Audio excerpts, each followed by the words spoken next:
right, let's go ahead and get started this afternoon. Again, thank you so much and welcome to our second session, AI with the Friday Institute, our webinar series this chilly December day. I am up in Blowing Rock in the mountains of North Carolina, and I am sitting in a little hotel here with signal that hope will get me through this webinar. Laura, if I break up or start to sound robotic, please chime in and let me know. I'll probably turn my video off so that I make sure to have signal throughout our entire session this afternoon.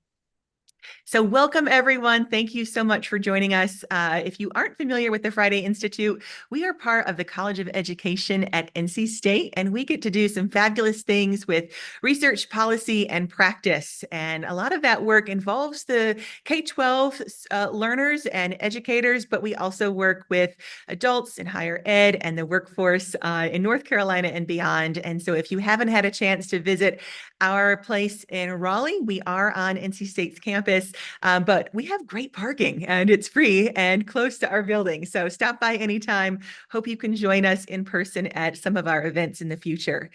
Want to give a quick shout out to Laura Fogel. She's a great partner in this session. Laura, if you want to introduce yourself, that would be great.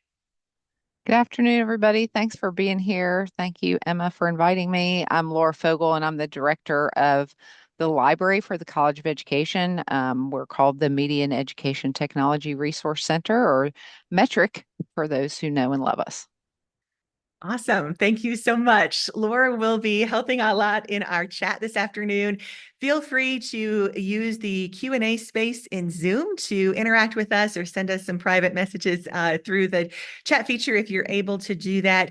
But we'll be thinking about how we can empower educators across the board, how we can offer some hands-on guidance to foster that AI literacy, to make sure that folks understand, evaluate, and use AI in safe and responsible ways. And then also think about how can we transform teaching and learning. That is a huge goal and objective for us in our work at the Friday Institute. And so that's why we wanted to offer this learning series for those in higher ed, because we really are mindful of what this looks like to transform and think about what this looks like differently, both in our practice, in our efficiency in our everyday work, but also with what we're doing instructionally and with students and their learning as well. And so as we move forward here, we've got a 4-part webinar series, like I mentioned. Today, we're thinking about how we navigate that maze. It gets pretty challenging. There's lots of ethics and responsibilities that we have. It's situated here between other sessions where we first introduced AI about a month or so ago, where we're now thinking about how we navigate, and then we'll move into embracing the now and leading the way in sessions 3 and 4, and would love your involvement in those other 2 sessions, by sharing some of the work that you're doing in your spaces. So we'll be reaching out with that ask after this session this afternoon. As I said, this is navigating the maze. We're spending some time thinking about how do we evaluate AI for our everyday applications, and how we can take some things that are pretty complex and make them practical for us as well. And so by the time you leave, you will be able to have a chance to dig deeper into some research, or you'll be able to put your hands on some tools and explore and try things in your own space. Our objectives today are pretty straightforward. We want to explore responsible AI use, find some efficiency and purpose for using AI in your practice, and help you continue your learning journey towards AI literacy. Wanted to jump in right away and give us some context here. There's been a lot of things that have been published in the last year or two. When I think about what things looked like in December of 2023, really feels so different from that time frame. And so here's a report that kind of reflects that. There's a lot more awareness and understanding of what AI is doing, or what it could do in our setting. And so here's a report from September asking just over 1,300 administrators and faculty from higher ed how they think AI will change their institution over the next 5 years. It's color-coded on a grayscale. And so if you're looking at the key right underneath the graph there, a massive amount is going to be in the lightest gray over on the far left side. So some folks are feeling like there could be a massive amount of impact or change that happens to their higher ed space in the next 5 years. And then on the very far left or far right, excuse me, it is little to no change in that darkest gray. And I'm really impressed by the large percentage of folks who feel like this huge impact is coming our way in the next 5 years. If you've not felt it in your learning space, I bet it's coming soon. And you'll hear people talk about it, but you definitely are going to feel and experience it soon if you haven't already. I also wanted to pull out from this report what areas these folks indicated ways that they thought AI might bring some specific change. And so we're looking at the top half of this chart about what areas where these folks indicated they might expect AI to change. And I want to give you a minute to read that left-hand side to see if there are any things that any items that resonate with you, any of these items that you would agree with. And then ask Laura here in a second, what ones resonated with you? Which ones were you maybe not surprised by at all? Yeah, the ones that were not surprising me to me at all were the top three, right? Mm, I think we're already seeing changes in the way students are using AI to complete assignments in a home and homework.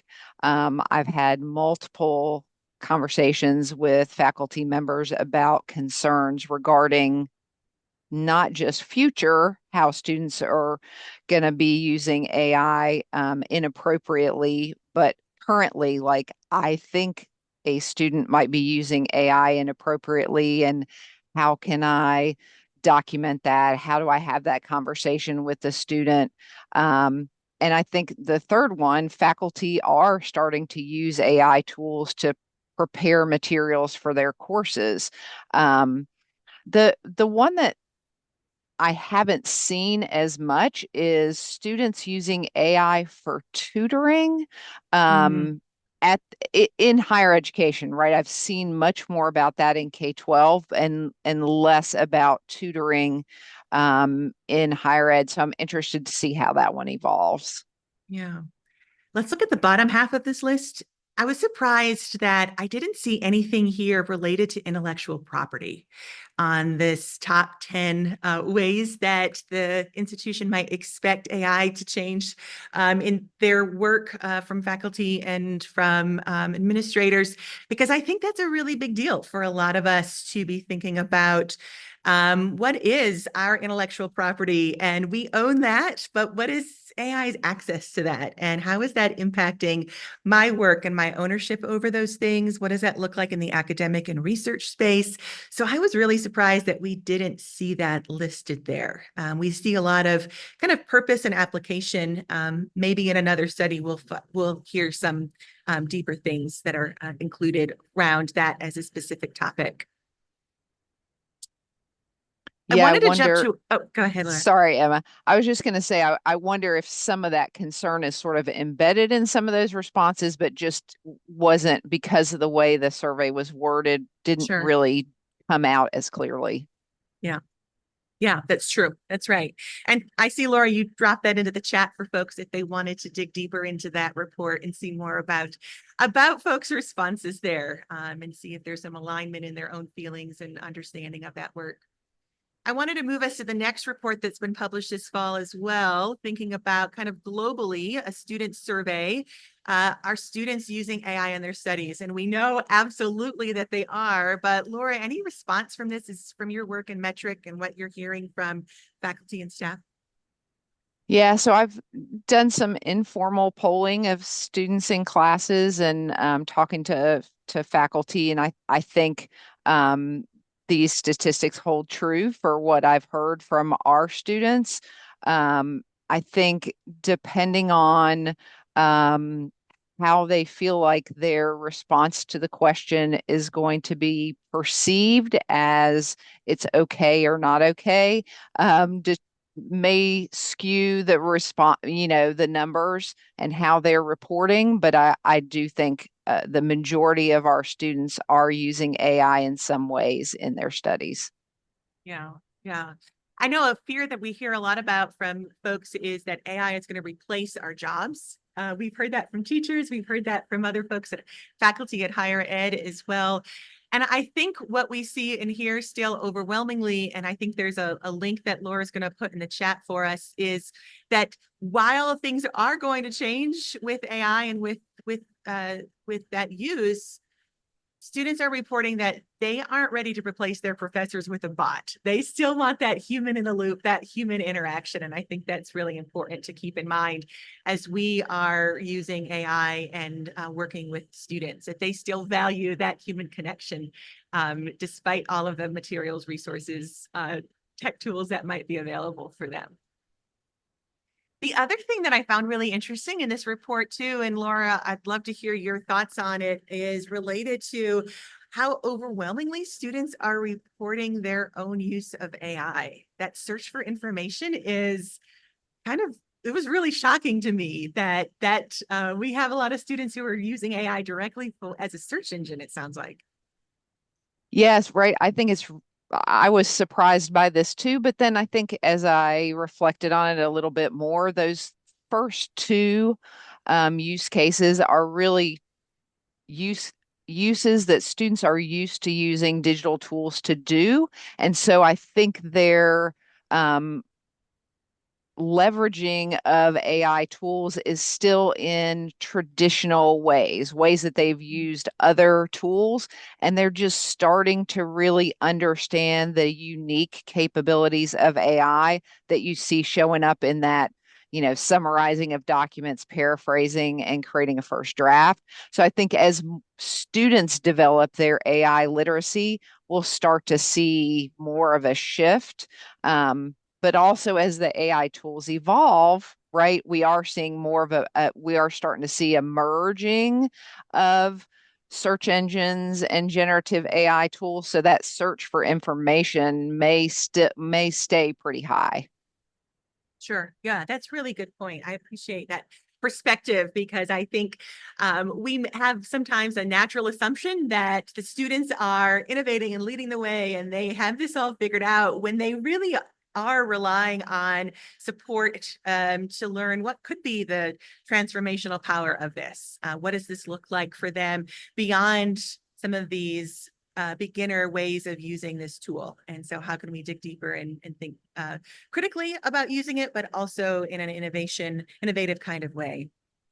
And that survey, the 2024 survey from the Digital Education Council, really one of the other things they looked at was what students want from their universities, and they really said overwhelmingly they want support in becoming more literate about AI from their universities through courses and other kinds of trainings.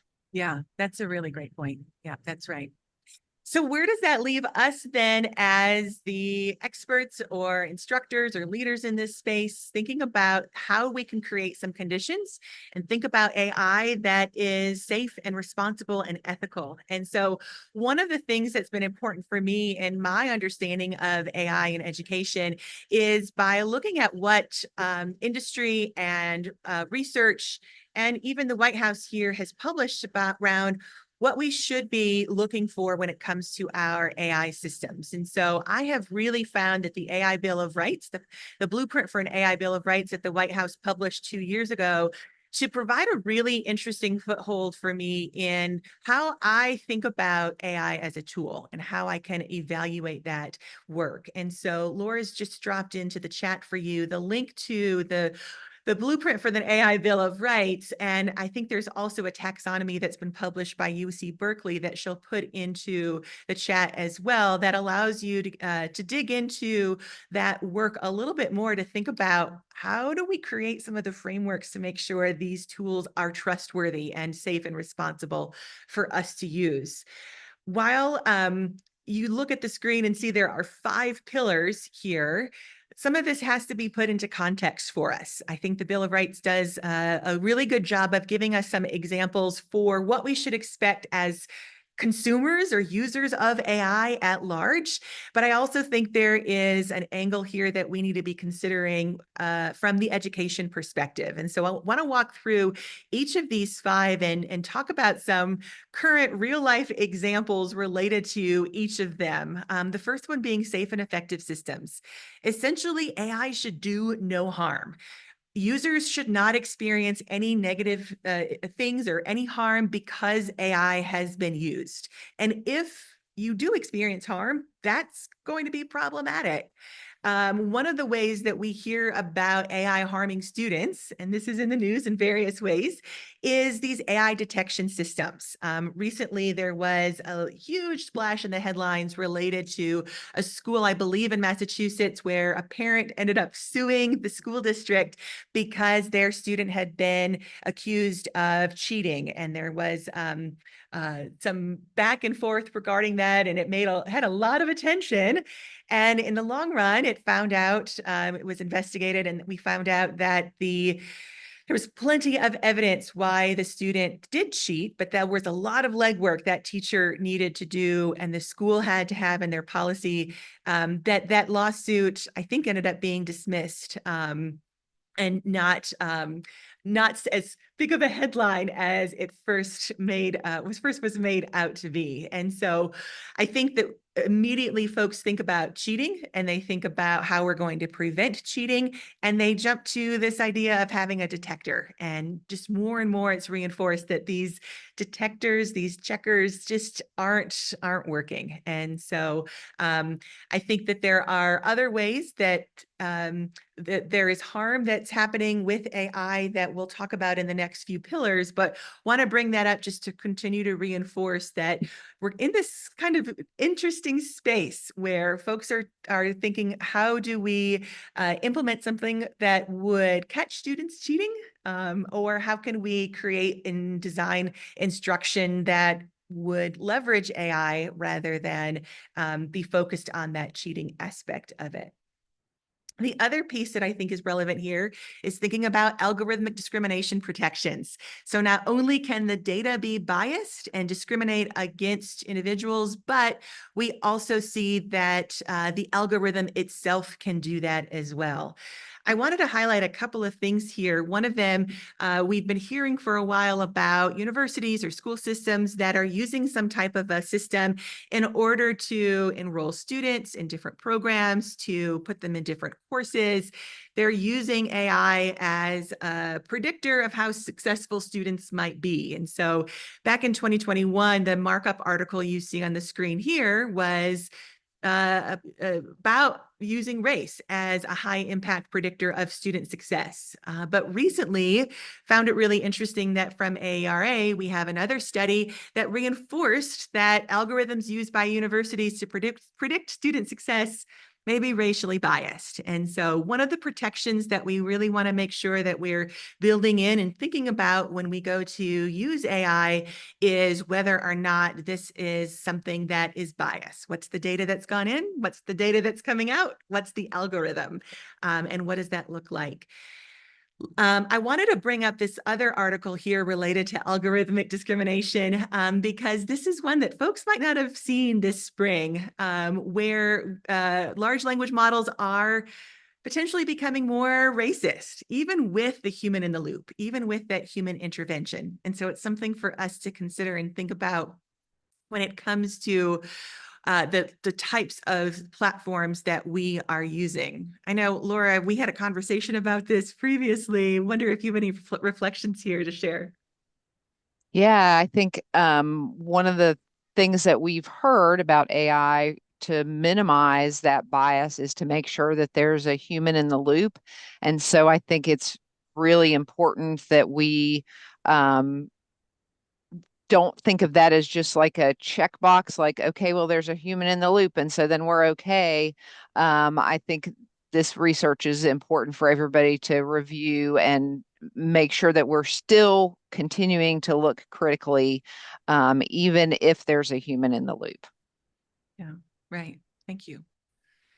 Let's move on then to the third pillar that's in the blueprint for an AI Bill of Rights, and that being data privacy. We hear a lot about privacy. We hear a lot in the headlines about privacy has been compromised. You hear that in a letter you might get in the mail that in certain year at a certain job, your data was compromised and now it's been available or accessible on a server somewhere. And there's a lot of concern about the data privacy aspect of AI and how much mining has been happening across our social media platforms, across the tools and the devices that we use, and all of that data collection.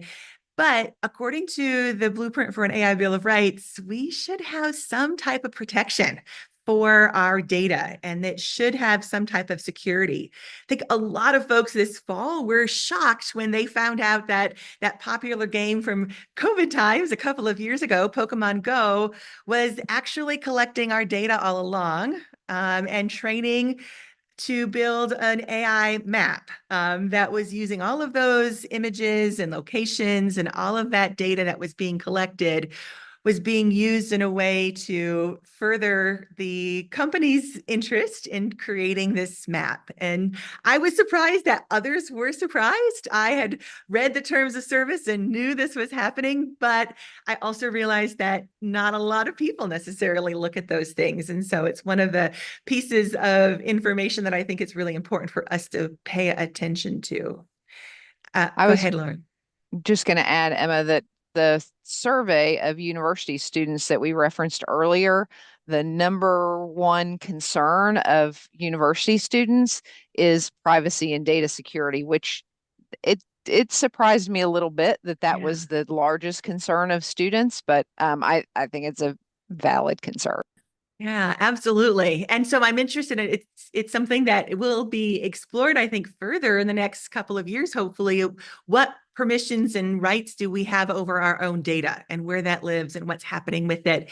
I think a lot of folks this fall were thinking about uh, the issue that came up, I think the issue that came up with the LA Unified School District, that they had spent millions of dollars to work with a company, and that company went defunct. It went bankrupt, and all of that student data was now in the hands of this company.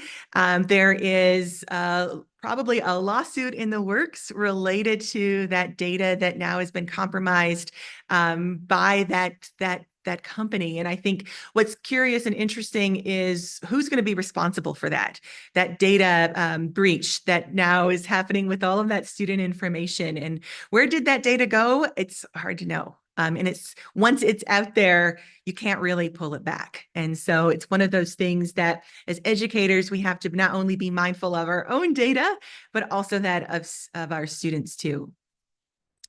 The next pillar I want to draw our attention to is notice and explanation. So should you know when AI is being used, and should you know how it affects you? And I think that it is something that is still to be decided, how much notice and explanation that we get.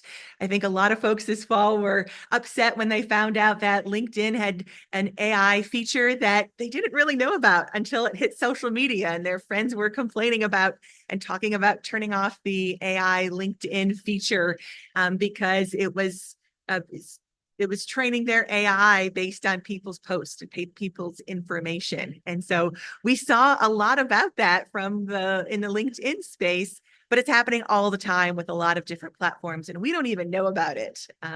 One of the things that I always challenge folks to think about is if you've used AI to write a letter of recommendation, if you've used it in drafting any type of an assignment or a paragraph, what is our responsibility to share that and say, oh, I used AI for this? And I'm always curious on the receiver side of things, how they would feel if they learned that AI had been used to generate and do that work. Kind of in the education space, when do we tell our students that we're using AI to grade them? How do they know when they're being assessed using AI? We also are thinking about that when it comes to assessment for and review for teachers and faculty and staff. There is a growing HR space where AI is being used, and wouldn't we want to know that as employees if it was being used and there was consequence there because of how AI had evaluated us. And then that last piece is related to human alternatives consideration and fallback. Do we have another option other than AI? When do we get a human again? And can we interact with them, a human rather than a chatbot? When can I opt out of using AI? And so if we're thinking about this as faculty or as instructors, and I've designed a whole experience, learning experience for students or a grading experience for students with AI, and they ask not to have AI grade their work or be a part of that, do they have the option to opt out? And what would that mean? What would that look like? And so we're seeing a lot more of tools and platforms that are promoting their use of assessment for AI for student work. But is that really where we want to go? And if we do, would students have the option to not be graded by that AI? So we're thinking about these 5 different pillars all of the time when we're approaching these AI tech tools, and trying to evaluate them to see if they are something that we should invest our time and energy and maybe even dollars in to use them in our spaces. I wanted to flag for you too an opportunity to dig deeper into some of these issues that I brought up this afternoon.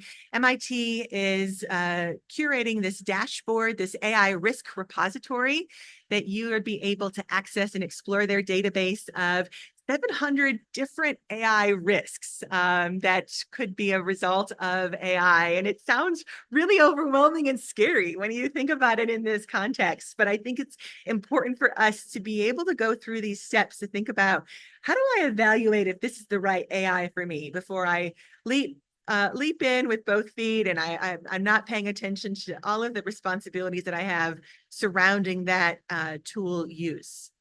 One of the things that we've done at the Friday Institute to try and operationalize this for folks is to develop this acronym for navigating the maze of AI, how we're evaluating that AI.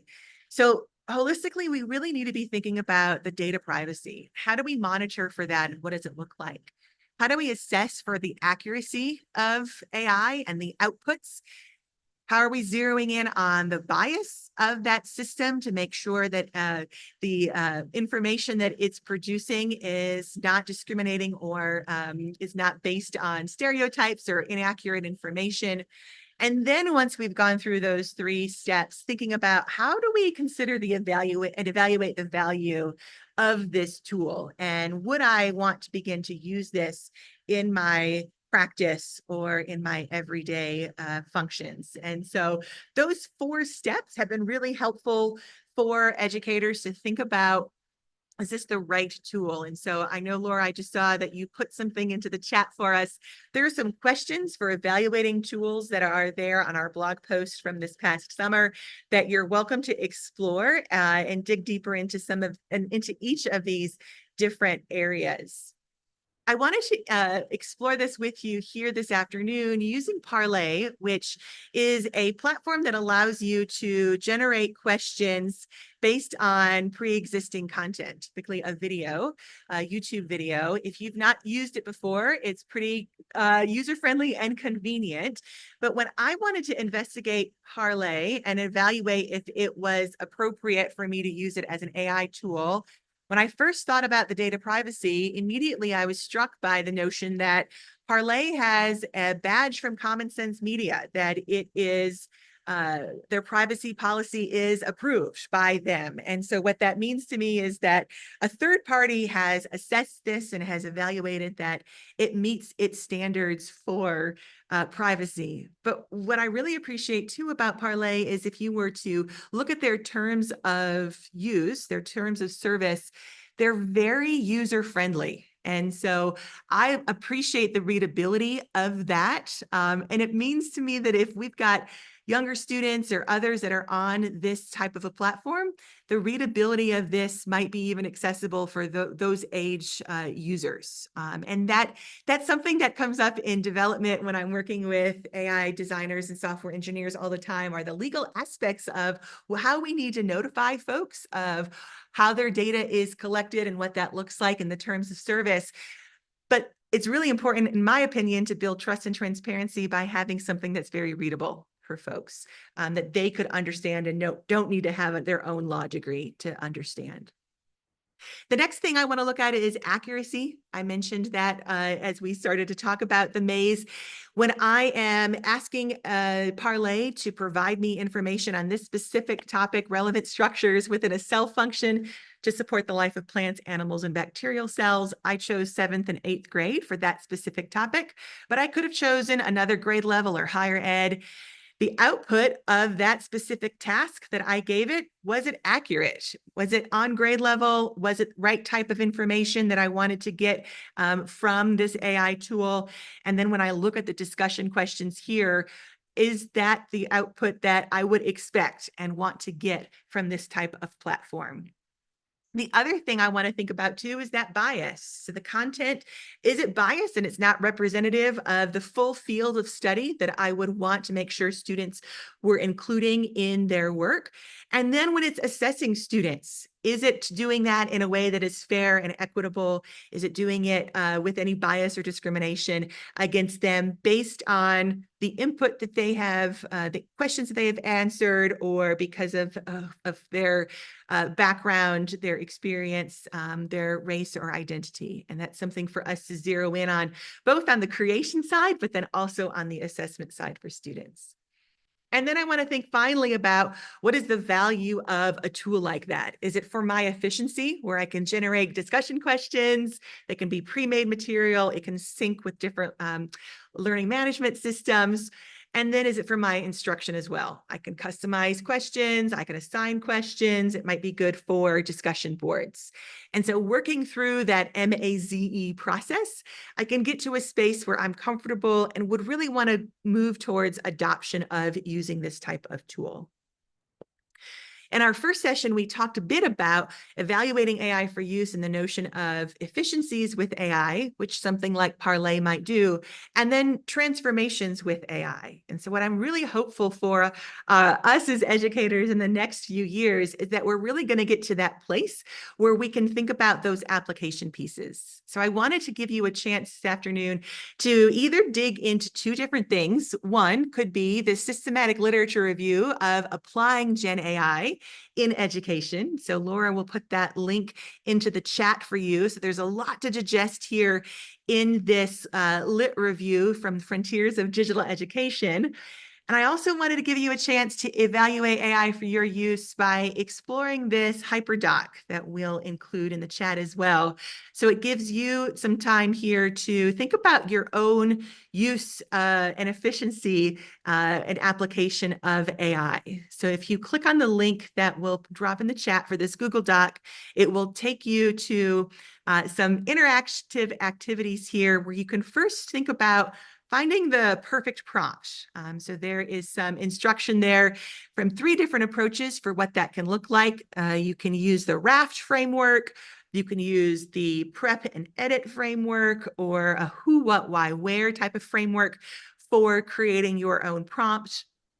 Then you could dive into using another large language model in order to try and regenerate the images that are posted here. So using any of these tools, could you recreate using your prompting skills to design and have an output for one of these images that are listed here on this document? Or maybe you want to move beyond just creating an essay. And so there are some examples here of different prompts that you might use to better engage and create content using any of those large language models. And then if you have explored these or you want to move past that, we've also provided you with a couple of tools that you might want to play with for creating presentations or analyzing tone, maybe creating some directions using a tool like Scribe. I have kind of fallen in love with this create your own podcast feature with Notebook LM. I'm not sure, Laura, it's come out a couple of months ago now, how much you've had a chance to play with creating your own podcast. But want to give you the chance, if you've got time this afternoon, to dig into either of these resources, the Lit Review or this HyperDoc, to explore a little bit and start thinking about how you might evaluate and use any of these tools for your own practice. Laura, you want to chime in? Yeah, I played with Goblin tools a little bit. Yeah. I first heard about it from a graduate student, and I was really curious about it. And I think it's been around for quite some time. Mhm. Um, and it's really like a productivity enhancer kind of approach, less of a less of a writing tool, um, and can be kind of fun, even if you end up not using it for a productivity tool. It's fun to explore, and might be something for certain students that really could help them manage certain activities.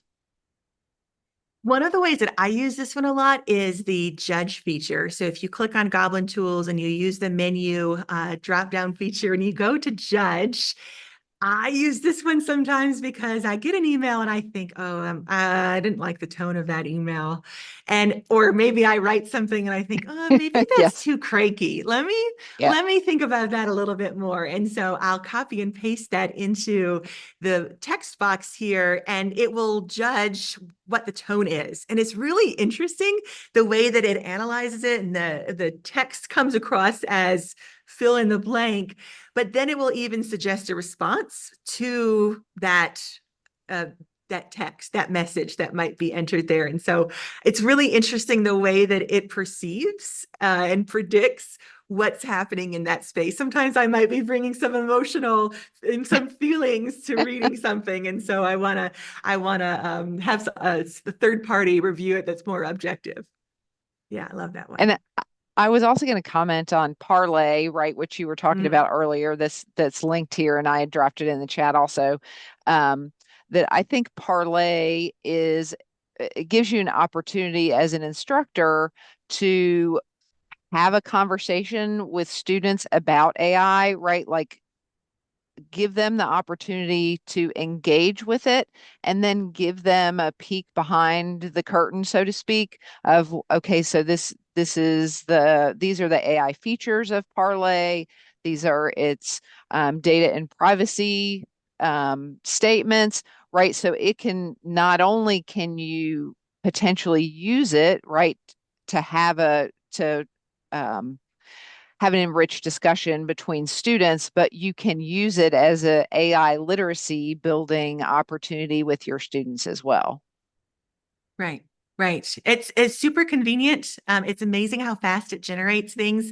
I just want to continue that the human in the loop is where we are seeing things be meaningful and having impact for both the educator in the space and for the learner. And so more and more, it's just continue to be reinforced that yes, you can put a student on a tool or a learner on a tool and have them work with chatbot, but where we're seeing the most impact and the most growth with educators and with learners is when it's in companion and side by side with that instructor. And so I think what we hear from folks in the workforce is AI is not going to replace uh, all of our positions, all of our jobs, but who will replace us are those people who know how to use the AI. And so just that human in the loop aspect, I think, is really critical and important there.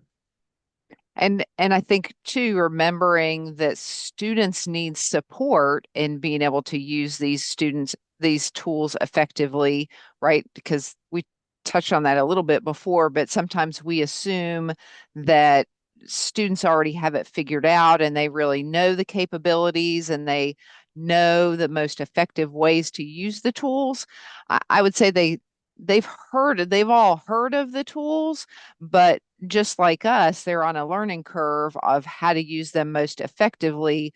So I think they welcome the opportunity to hear from faculty how they can use it effectively and how faculty are supportive of them using it as well. That's right. That's right. So I would encourage us to think about how we'll continue to develop our own AI literacy, setting a professional goal for your next steps related to AI.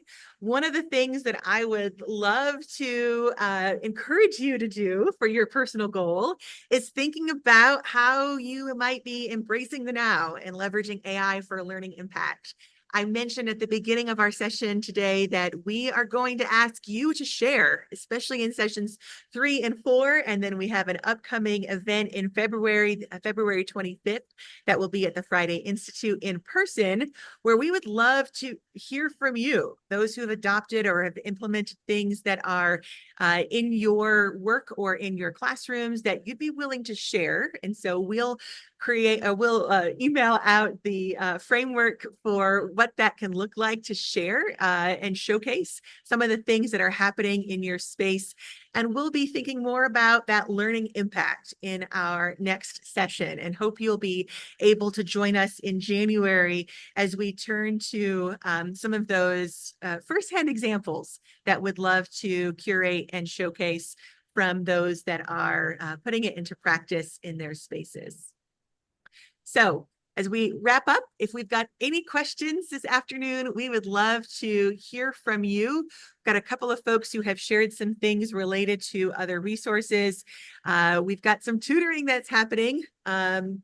That I think, as Laura mentioned at the beginning of the call, will be a continued growing and emerging space. Conmigo is something that the state is looking, I think, is very close to adopting. We've got some legislators who are backing that, some folks at DPI who are looking at that as well, and what that looks like, especially for the K-12 world. But I think we'll see that more and more in other environments too. We heard that at the event I was at this week, Conmigo, and somebody wrote it down as C-O-N, Conmigo, and I thought that was cute because that's how they heard it, but also because I think it means with friend. It's a play on Spanish, with friend, and so that AI tutoring that Khan Academy has. If you've not heard of that, Laura, thanks for dropping that in the chat. Then the other thing we've heard too in our Q&A and chat is related to UNESCO. Yes, they have published a variety of different things related to competency frameworks and AI literacy things. I'll also say that the USED is cranking out several publications at the last part of 2024. And so there are a lot of good things that are happening, especially if you haven't seen them on LinkedIn. I would encourage you to get into that space and join that community. Lots of folks are talking about AI. I get a lot of information about AI and read research that's being published or news articles, things that are happening because of the LinkedIn content that comes in my feed. So we will thank you for joining us this afternoon. We'll drop in our emails into the chat in case anybody would like to reach out and stay connected with us. But otherwise, hope that you will join us in January for our 3rd session of our AI with the Friday Institute series. Thanks so much, everybody. See you soon. Thanks, everybody.